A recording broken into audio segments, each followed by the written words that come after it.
Maloti okanda mumvuri wemashoko anonyadzisira kuna Passion Java. Vatsigiri vomurwisa kufumuka kwake. Mhuri yeZimbabwe ndinokuchingamidzai zvakare panonzi pano. Ndapota musakanganwawo kusubscribe nekulaika video rino. Maloti akonzera mheremhere paTwitter mushure mekunge aisa pikicha yaProfet Passion Java ndokutukirira achiti imwe mhata iri kupedza maartists eZim dancehall iyi. Mafans aJava akurumidza kudefenda Java vachimurumbidza nekutsigira maartists kwaanoita sezvaakaita pana Rocky naEnzo Aishau. Imwe feni yanyora kuti iwe Maloti uri chii iwewe, basa kufumuka nekungotaura zvinyadzi zvinobatsirei kuve rombe dzvuku rakatakura mwana wechigunduru.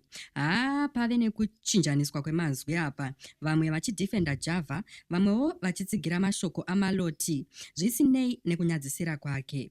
Mhuri yeZimbabwe munoiona sei iyi? Mungati mashoko aMaloti angave echokwadi here kuti Java auraya maartists hobo achiba nekuparadza tarenda ravo, kana kuti tsitsi Maloti ari kungoda kungotsvagawo relevance abhadhagwa naJava kuti amutuke kuti Java arire sezvo anga aperawo.